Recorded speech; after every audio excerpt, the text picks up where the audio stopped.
a graça e a paz do nosso Senhor Jesus esteja com você, meu querido e meu amado irmão, minha amada irmã. Que bom ter você neste momento assistindo e ouvindo esta mensagem do Senhor para o seu coração. Nós vamos hoje expor o Evangelho de Marcos, capítulo 6, dos versos 1 ao 6. Nós estamos retomando a nossa exposição do Evangelho de Marcos, da qual nós vínhamos realizando aqui na nossa igreja. Portanto, convido você para que abra a Escritura Sagrada, abra a Palavra de Deus no Evangelho segundo Marcos, capítulo 6, versos de 1 a 6. Assim nos diz a palavra do nosso Deus. Tendo Jesus partido dali, foi para a sua terra, e os seus discípulos o acompanharam. Chegando o sábado, passou a ensinar na sinagoga, e muitos ouvindo se maravilhavam, dizendo: "De onde vêm estas coisas? Que sabedoria é esta que lhe foi dada? E como se fazem tais maravilhas por suas mãos? Não é este o carpinteiro, filho de Maria, irmão de Tiago, José, Judas e Simão? E não vivem aqui entre nós suas irmãs?" E escandalizavam-se nele. Jesus, porém, lhes disse: "Não há profeta sem honra, senão na sua terra, entre os seus parentes e na sua casa. Não pôde fazer ali nenhum milagre, senão curar uns poucos enfermos, impondo-lhes as mãos. Admirou-se da incredulidade deles, contudo, percorria as aldeias e circunvizinhanças a ensinar." Quero convidar você agora a fechar os seus olhos e a orar comigo, pedindo ao Senhor que fale conosco neste momento. Vamos orar. Senhor nosso Deus, nós acabamos de ler a Tua Palavra. E agora, Senhor, nós desejamos, Pai, que a Tua Palavra fale poderosamente ao nosso coração. Que sejamos instruídos, guiados, ensinados pelo Santo Espírito através do ensino bíblico e da exposição que será realizada aqui neste momento. Que o Senhor derrame graça, que o Senhor nos dê entendimento, que o Senhor esteja conosco em cada momento, Pai, especialmente nesses dias que estamos nos nossos lares, não podendo nos reunir como igreja, mas estamos reunidos através desses canais da internet para que possamos cultuar e celebrar e adorar ao nosso Deus em família e também ligados aos nossos irmãos, mesmo que à distância. Que o Senhor nos abençoe agora e que as palavras dos meus lábios e que o meditar do meu coração sejam agradáveis na Tua presença, meu Senhor, minha rocha, meu Redentor, amado da minha alma, em nome de Jesus. Amém. Meu querido, em nosso tempo as pessoas têm vivido para o que nós chamamos de viver para o mundo, seguindo os padrões deste século, deste tempo. Essa maneira de viver, essa cosmovisão, essa visão de mundo, recebe o nome de secularismo. Este é o maior inimigo que eu e você, que nós como igreja enfrentamos nos nossos dias. O secularismo é um modo de vida, de pensamento que é seguido sem referência a Deus ou à religião.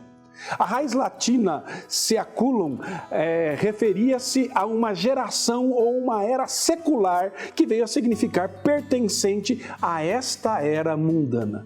Em termos gerais, o secularismo ele envolve uma afirmação das realidades imanentes deste mundo, lado a lado com uma negação ou uma exclusão das realidades transcendentes do outro mundo, do mundo sobrenatural.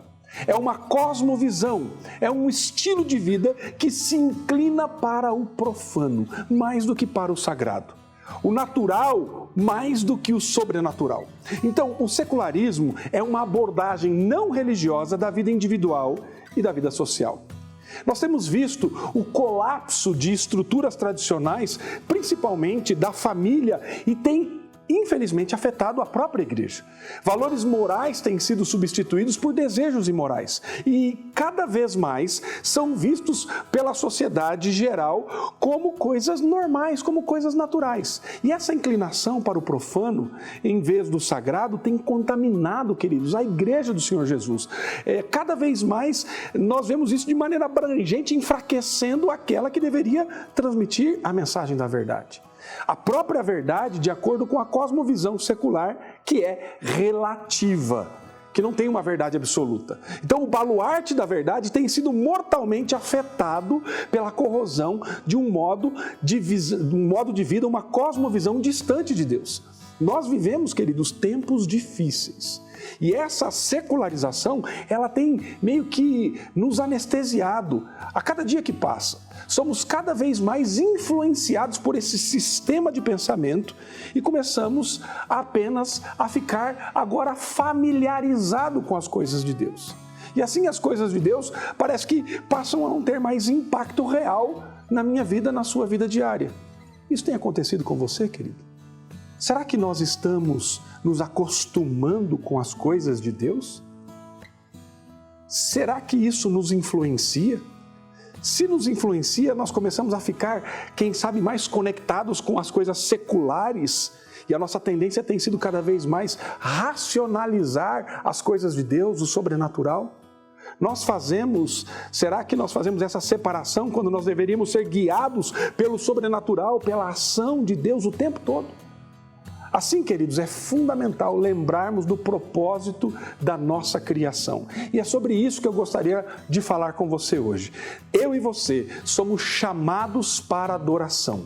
Chamados para adoração. Nós não fomos chamados para o secularismo, não fomos chamados para viver neste mundo, mas fomos chamados para adoração. Quando nós olhamos para esse texto da Escritura que nós lemos, nós vemos aqui que no tempo de Jesus já havia se manifestado plenamente ao mundo e ele havia aqui, até esse momento, operado muitos milagres. Nós vemos isso em Cafarnaum, lá em Gadara e toda a região. O que nos chama a atenção é que Cafarnaum ficava aproximadamente aqui 30 quilômetros de Nazaré, a cidade natal de Jesus. E vamos relembrar aqui alguns dos milagres recentes de Jesus antes de ele chegar aqui em Nazaré, na sua cidade natal. O caso lá do endemoniado que, ao ser curado, passou a testemunhar, a falar de Jesus. A mulher que tocou as vestes de Cristo, Jairo, que guardou no coração a admoestação de Jesus, dizendo: não temas, creia somente, crê somente. E aqui então nós vemos claramente o Senhor Jesus demonstrando o seu poder, a sua autoridade, a sua prerrogativa de enviado de Deus, de poderoso, de soberano, de Emanuel. Sendo assim, queridos, nós podemos olhar para o capítulo 5 e chamá-lo do capítulo da fé. Entretanto, quando nós olhamos para o capítulo 6, nós vemos totalmente oposto do que acontece no capítulo 5. Aqui nós podemos considerar, especialmente nesse início, que é o capítulo da incredulidade, o capítulo sem fé. Mas qual era a causa da incredulidade neste momento? Acompanhe comigo e veja o verso 1. Tendo Jesus partido dali, foi para sua terra e os seus discípulos o acompanharam. Algum tempo, não sabemos quanto tempo depois de ter deixado Cafarnaum, Jesus entrou em sua cidade, ou seja, o lugar onde ele tinha crescido.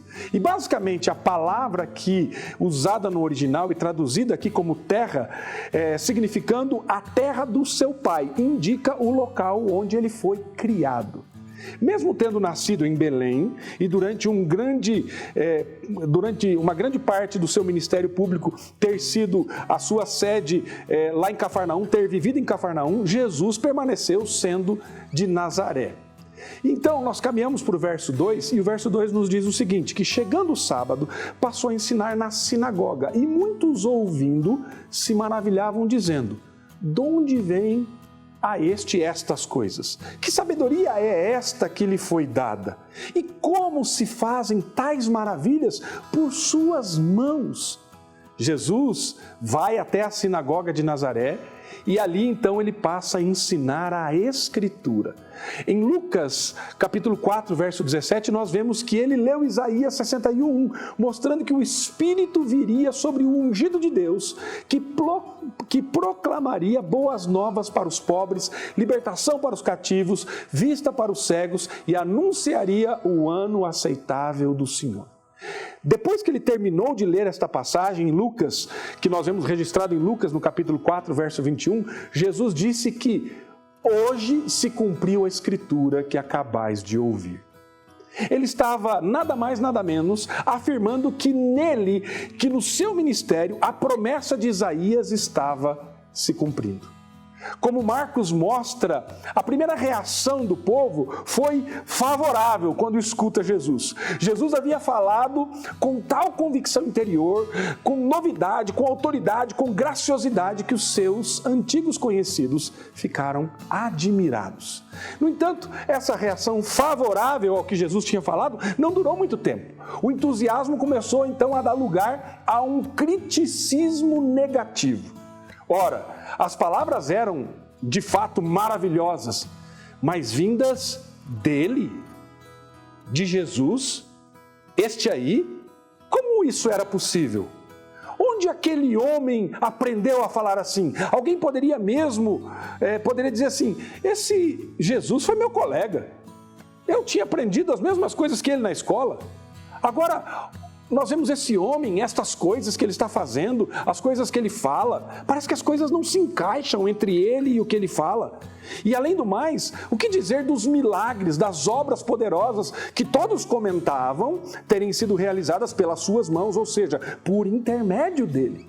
As pessoas de Nazaré não poderiam negar os fatos eram evidentes. Até porque Nazaré, a distância entre Nazaré e Cafarnaum era somente de 32 quilômetros. E as pessoas sabiam que naquela cidade, bem como na região ao redor dela, muitas obras de poder e vários milagres haviam sido realizados pelo seu concidadão, pelo seu colega que cresceu ali por Jesus. Esse homem que se chamava Jesus. Mas qual era a fonte de tudo isso? Será que não ocorreu para os nazarenos que a fonte das palavras e obras poderosas de Jesus poderia ser de Deus? Além do mais, se ele havia feito isso em Cafarnaum e eles não estavam rejeitando esses relatos, então por que, quem sabe, ele não haveria de fazer também em Nazaré? Será que ele não faria o mesmo para com o povo da sua própria cidade, onde ele foi criado, da sua terra? O povo tornou-se ali, queridos, incrédulo. Sabe por quê? Por causa da origem de Jesus. Por causa da origem de Jesus. O povo se torna incrédulo. Mas acompanhe comigo a sequência do texto. Veja o que diz o verso de número 3. Não é este o carpinteiro, filho de Maria, irmão de Tiago, José, Judas e Simão? E não vivem aqui entre nós as suas irmãs? E escandalizavam-se nele, diz a Escritura. Eles apenas viam Jesus como aquele carpinteiro, como filho da Maria, cujos irmãos e as irmãs eles conheciam. Eles estavam familiarizados com Jesus. Espera um pouquinho, esse aí não é o carpinteiro? E aqui, queridos, é o primeiro lugar que Jesus é referido como carpinteiro. O que um simples carpinteiro, podiam pensar, sabe a respeito de oratória e particularmente a respeito da interpretação e o cumprimento das profecias? Esse aí não é o filho da Maria? Não é o irmão do Tiago, do José, do Judas, do Simão? As irmãs dele não estão por aqui? E quando nós olhamos sobre os irmãos de Jesus, que são aqui mencionados, o primeiro deles foi Tiago, um homem que depois de sua conversão tornou-se proeminente na igreja primitiva, especialmente na cidade de Jerusalém. A respeito de José, que é o próximo a ser mencionado, e nós não podemos confundir esse José com o José de Marcos 15, 40 a 47, do qual nós não temos muitas informações. O próximo da lista é Judas, que escreveu o livro de Judas. E o último deles é Simão, que é tão desconhecido para nós quanto é o seu irmão José. Com relação às suas irmãs, elas não são nunca mencionadas pelo nome.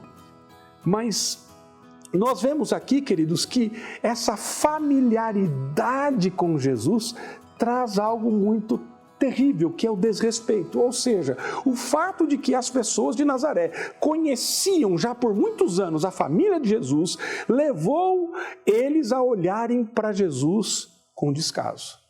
Quem aquele carpinteiro pensa que era?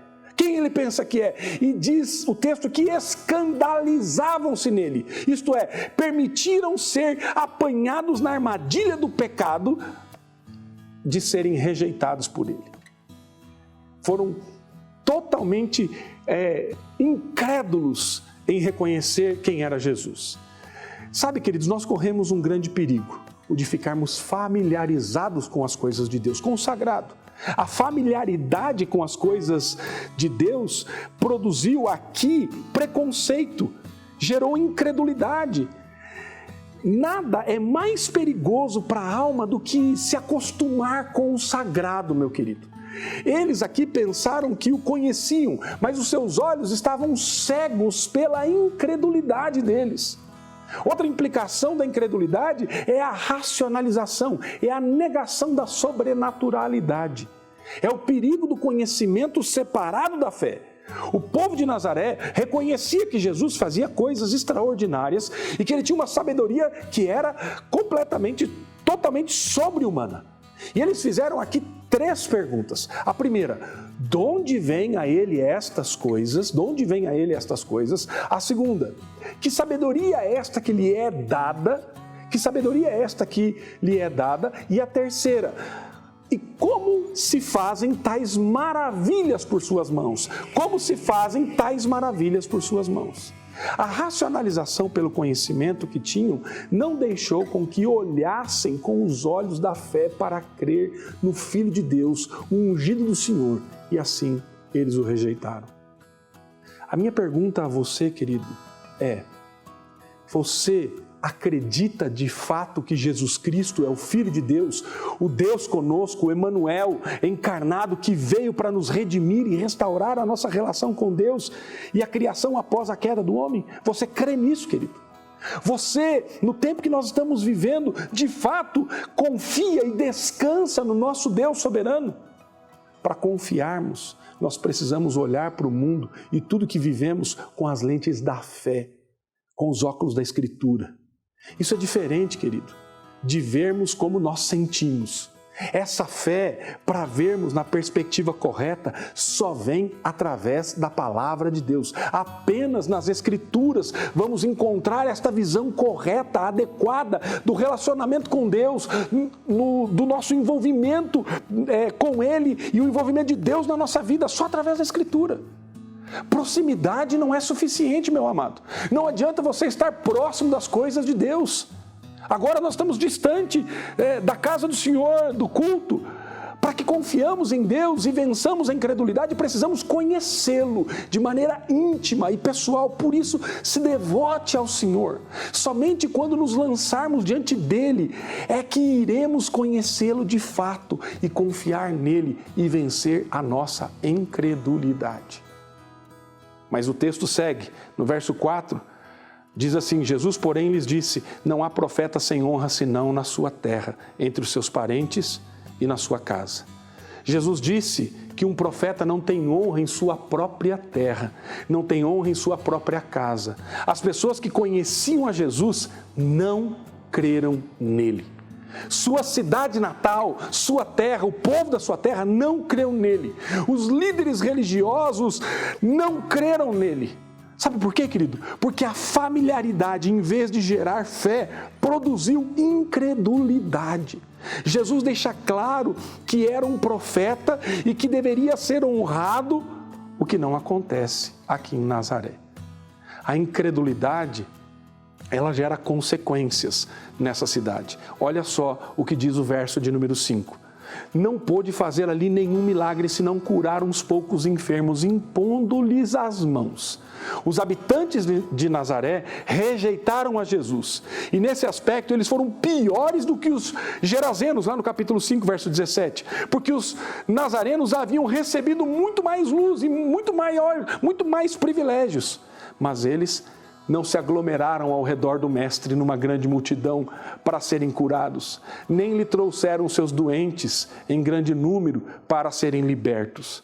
Assim, esses, muito mais rebeldes, descrentes, não foram curados. Para eles, Jesus não realizou nenhum milagre. No entanto, ele impôs suas mãos sobre alguns enfermos. A situação em Nazaré se assemelharia àquela que mais tarde viria a existir na igreja de Sardes. A doutrina do remanescente corre com uma linha dourada ao longo das Escrituras, meu querido. Mas qualquer que tenha sido a situação em relação àqueles poucos, a audiência de Nazaré, como um todo voltou as costas para Jesus. A grande maioria dos enfermos continuou enferma e os pecadores continuaram sem perdão. A ideia aqui do texto não é que Jesus não tinha poder ou autoridade para realizar os milagres, mas devido àquelas circunstâncias de descrença e oposição, ele não quis realizar milagres. E, em vez de usar sua autoridade majestosa para coibir a posição de rebelião do povo, ele respeitou aqui a responsabilidade deles pelas próprias atitudes e as suas ações. E agora nós vemos que eles são responsabilizados por isso e não recebem a ação da graça de Deus. Hoje nós vemos uma geração que virou as costas para Deus. O homem, querido, todo ser humano é um ser religioso. Sabe por quê? Porque ele é criado à imagem e semelhança de Deus. Ele tem um senso divino. O homem, então, ele tem duas reações frente à presença de Deus. Primeira, adorar a Deus e viver em comunhão com Ele. Ou, em segundo lugar, blasfemar contra o Espírito, ou seja, rejeitá-lo totalmente, vivendo para si mesmo ou para os deuses que ele cria para si mesmo. Então, querido, o pecado da incredulidade é um pecado terrível. A incredulidade, ela rouba do povo as maiores bênçãos. A incredulidade foi o mais velho pecado do mundo. Quando o homem desobedece a Deus, ela começa lá no jardim do Éden, onde Eva creu nas promessas do diabo, em vez de crer na palavra de Deus. A incredulidade traz morte ao mundo, traz doença ao mundo. A incredulidade manteve Israel afastado da terra prometida por 40 anos. Por 40 anos, querido. A incredulidade é o pecado que especialmente enche o inferno. Pessoas que não creem no Senhor. Quem, porém, não crer será condenado, diz a palavra do Senhor. A incredulidade é o mais tolo e inconsequente dos pecados, pois leva as pessoas a recusarem a mais clara evidência e fechar os olhos ao mais límpido testemunho e ainda crer em enganadoras mentiras. Pior de tudo, querido, a incredulidade é o pecado mais comum do mundo. É o pecado mais comum do mundo. Milhões são culpados desse pecado por todos os lados. E em Nazaré, isso chamou tanto a atenção de Jesus que ele ficou admirado, mas não com a fé, e sim com a incredulidade dessas pessoas, com a incredulidade delas. Veja o que diz o verso de número 6. Acompanhe comigo a leitura do verso de número 6. Admirou-se da incredulidade deles. Contudo, percorria as aldeias e circunvizinhanças a ensinar. Querido, o fato dos nazarenos serem incrédulos não parou o ministério do Senhor Jesus. Ele continuou a proclamar o reino de Deus e ensinar os sedentos pela palavra do Senhor. Os sedentos pela palavra do Senhor. Assim, eu creio que é importante, queridos, nós observarmos aqui algumas implicações finais deste texto. Primeiro, o meio dado por Deus para a nossa vida, para crermos em Deus, é a Escritura Sagrada, é através da Bíblia. Nela seremos levados pela ação do Espírito Santo a crer em Cristo. Portanto, não se afaste, especialmente neste momento que estamos vivendo, da palavra de Deus. Leia a Escritura, estude a Escritura, faça o seu devocional, busque ao Senhor em todo tempo. Segunda coisa, temos que nos lançar confiadamente em Deus, colocando toda a nossa vida diante dEle. Todas as coisas estão sob o controle de Deus. O Senhor é o soberano, Ele é o Criador de todas as coisas. Não queira você controlar tudo.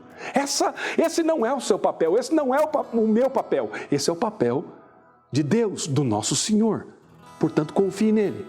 Terceiro, somos chamados para viver em adoração a Deus, em nos deleitar na presença dEle. Quarto, temos que olhar para esse mundo com as lentes da fé, da Escritura, para interpretarmos o nosso mundo de maneira correta. Não é racionalizando, vendo o mundo simplesmente como uma expressão de causa e efeito. Sabe por quê, querido? Porque isso não é cristianismo.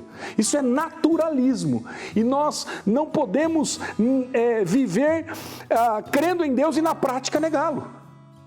Quinto, Independente da incredulidade do mundo e das pessoas virarem as costas para Deus, nós temos que continuar a pregação do Evangelho, porque é através da pregação do Evangelho, desta mensagem, que nós vamos levar redenção ao mundo que nós vivemos. Portanto, meu amado, que você seja um homem de fé, uma mulher de fé, para que possamos crer na Escritura Sagrada, na ação sobrenatural do Espírito Santo, e que nesse tempo que estamos vivendo, sejamos de fato guiados pela fé e não pela incredulidade. Que Deus abençoe muito a sua vida, em nome de Jesus.